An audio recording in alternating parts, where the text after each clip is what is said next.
Evil. So how about you, Lee? I read Storm Dogs by David Hine and Doug Braithwaite.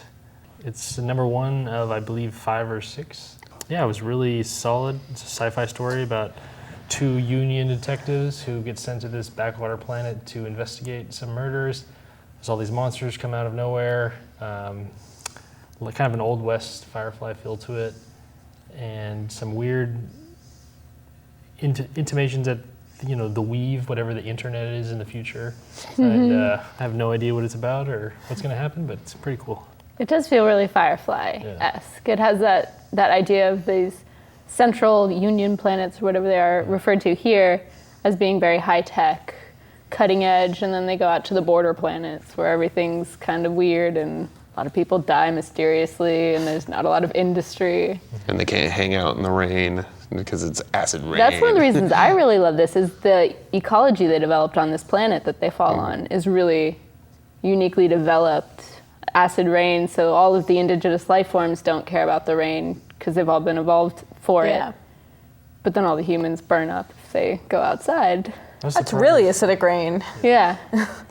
Surprised at how straightforward it was of a story from David Hine, considering most of this stuff coffin. is usually a little bit out there, kind of surreal, and this was kind of could be adapted to a TV network if they chose to do it.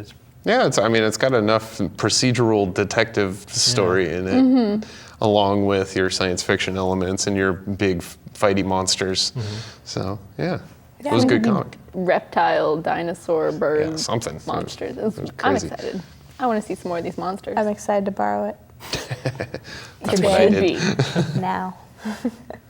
What about you, Trish? This week, I was having sort of a moral dilemma because 2 new Marvel titles came out. Deadpool, #1, and Iron Man, #1. And Iron Man, I've been reading for years.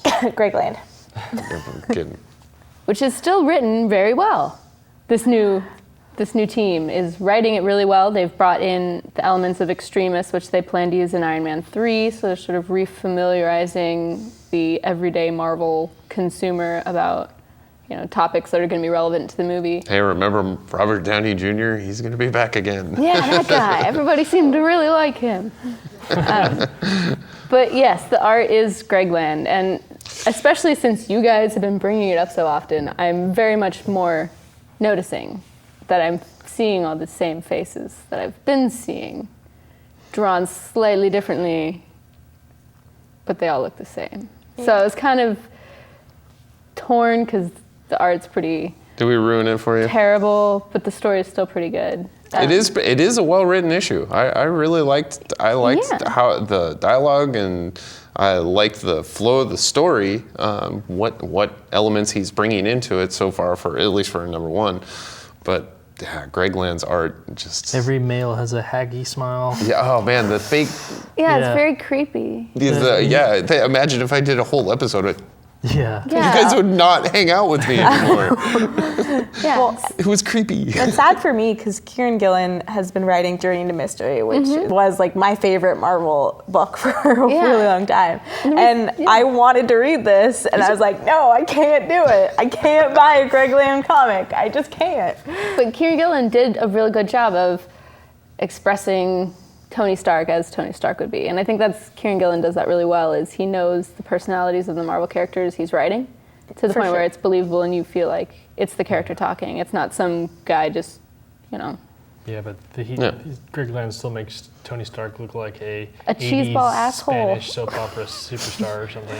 So not realistic. So in contrast to this, me being a super Iron Man fan, I read Deadpool, and I like Deadpool. He's a good addition to Marvel teams as for comic relief. Like X-Force. But I'd never really invested in buying a lot of Deadpool comics in the past. And I was completely entertained. I was actually laughing. Deadpool was making great puns, and he's fighting zombie presidents.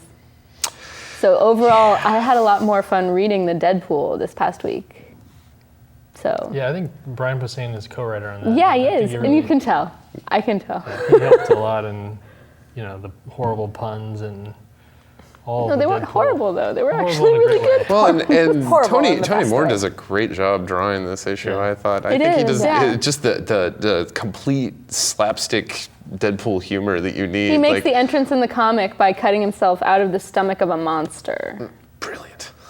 And Thor's there. Yeah, saying like, Thor don't says, talk about yeah, this. This was not a team up, and he flies away. So it's really fun. Yeah. And I think comics should be fun. And Deadpool especially needs yeah. to be fun. And it was.